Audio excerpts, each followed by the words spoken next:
ಪೊಲೀಸರು ಅಂದ್ರೆ ಮೈಯೆಲ್ಲ ಕಣ್ಣಾಗಿರಬೇಕು, ಆ ಚಾಣಾಕ್ಷತನ ಇರಬೇಕು. ಸಿಗದ ಕಳ್ಳನನ್ನು ಸಹ ಪಾತಾಳದಲ್ಲಿ ಅಡಗಿದ್ರೂ ಹಿಡಿದು ಹೊರತರಬೇಕು. ಆದರೆ ಹುಬ್ಬಳ್ಳಿಯ ಪೊಲೀಸರು ಕೈಗೆ ಸಿಕ್ಕ ಕೊಲೆ ಆರೋಪಿಯನ್ನ ಠಾಣೆಗೆ ಕರೆತಂದಾಗಲೇ ಠಾಣೆಯಿಂದ ಎಸ್ಕೇಪ್ ಆಗಿರೋ ಘಟನೆ ನಡೆದಿದೆ. ಇದಕ್ಕೆ ಪೊಲೀಸರ ನಿಷ್ಕಾಳಜಿ ಅನ್ನಬೇಕೋ ಆರೋಪಿಯ ಚಾಣಾಕ್ಷತನ ಅನ್ನಬೇಕು ಅಂತ ಗೊತ್ತಾಗ್ತಾ ಇಲ್ಲ. ಈ ಘಟನೆ ಎಲ್ಲಿ ನಡೆದಿದೆ ಅನ್ನೋ ಎಲ್ಲ ಡೀಟೇಲ್ಸ್ ನಾವು ಕೊಡ್ತೀವಿ.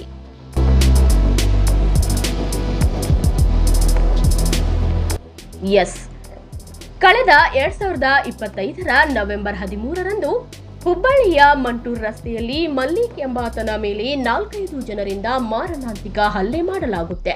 ಇದರಿಂದ ಗಂಭೀರವಾಗಿ ಗಾಯಗೊಂಡಿದ್ದ ಮಲ್ಲಿಕ್ನನ್ನ ಹುಬ್ಬಳ್ಳಿಯ ಕಿಮ್ಸ್ ಆಸ್ಪತ್ರೆಗೆ ದಾಖಲು ಮಾಡಲಾಗುತ್ತೆ. ಆದರೆ ಮರುದಿನ ಮಲ್ಲಿಕ್ ಚಿಕಿತ್ಸೆ ಫಲಕಾರಿಯಾಗದೆ ಉಸಿರು ಚೆಲ್ಲಿರುತ್ತಾನೆ. ಇದೇ ಪ್ರಕರಣಕ್ಕೆ ಸಂಬಂಧಪಟ್ಟಂತೆ ಹುಬ್ಬಳ್ಳಿಯ ಬೆಂಡಿಗೇರಿ ಪೊಲೀಸ್ ಠಾಣೆಯ ಪೊಲೀಸರು ಪ್ರಜ್ವಲ್ ಎಂಬಾತನನ್ನು ಸಹ ಬಂಧನ ಮಾಡುತ್ತಾರೆ. ಇನ್ನು ಪ್ರಜ್ವಲ್ನನ್ನ ಹುಬ್ಬಳ್ಳಿಯ ಉಪಕಾರಾಗೃಹದಲ್ಲಿ ನ್ಯಾಯಾಂಗ ಬಂಧನಕ್ಕೆ ನೀಡಿರುತ್ತಾರೆ. ಆದರೆ ಕಾರಾಗೃಹದಲ್ಲಿ ಪೊಲೀಸ್ ಸಿಬ್ಬಂದಿ ಸೇರಿ ಸಹ ಖೈದಿಗಳಿಗೂ ಕಿರುಕುಳ ಕೊಟ್ಟಿರುತ್ತಾನೆ ಅನ್ನೋ ಆರೋಪದ ಮೇಲೆ ಆತನನ್ನ ಹಾಗೂ ಆತನ ಸಹಪಾಠಿಯನ್ನು ಬಿಜಾಪುರ ಕಾರಾಗೃಹಕ್ಕೆ ಶಿಫ್ಟ್ ಮಾಡಲಾಗಿರುತ್ತೆ. ಆದರೆ ಪ್ರಜ್ವಲ್ನ ಹಳೆಯ ಒಂದು ಪ್ರಕರಣಕ್ಕೆ ಸಂಬಂಧಿಸಿದಂತೆ ಬಿಜಾಪುರ ಕಾರಾಗೃಹದಿಂದ ಹುಬ್ಬಳ್ಳಿಯ ಬೆಂಡಿಗೇರಿ ಪೊಲೀಸ್ ಠಾಣೆಗೆ ವಿಚಾರಣೆಗೆಂದು ಕರೆತಂದಿರುತ್ತಾರೆ. ಠಾಣೆಯಲ್ಲಿದ್ದ ಪ್ರಜ್ವಲ್ ತನ್ನ ಚಾಣಾಕ್ಷತನದಿಂದ ಫೆಬ್ರವರಿ 10ರಂದು ಪೊಲೀಸರಿಗೆ ಚಳ್ಳೆ ಹಣ್ಣು ತಿನ್ನಿಸಿ ಅಲ್ಲಿಂದ ಎಸ್ಕೇಪ್ ಆಗಿರುತ್ತಾನೆ.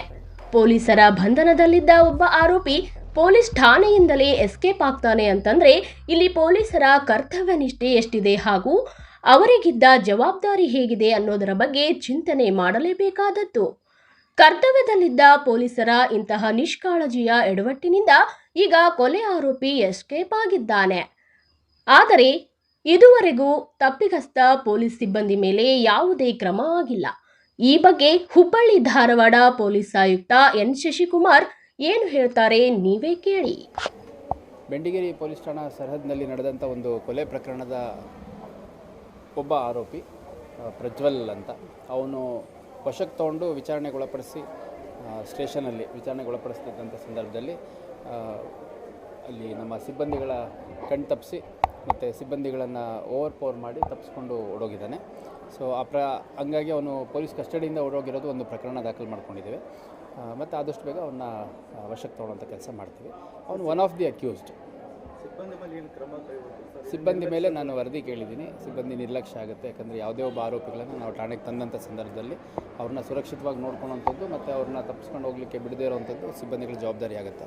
2 ಸಿಬ್ಬಂದಿಗಳ ಮೇಲೆ ವರದಿ ನಮ್ಮ ಇನ್ಸ್ಪೆಕ್ಟರ್ ಕೊಟ್ಟಿದ್ದಾರೆ, ಯಾರದ್ದು ಲೋಪ ಇದೆ ಅಂತ, ಅವ್ರ ಮೇಲೆ ಅಗತ್ಯ ಕ್ರಮ ಕೈಗೊಳ್ಳಲಾಗುತ್ತೆ.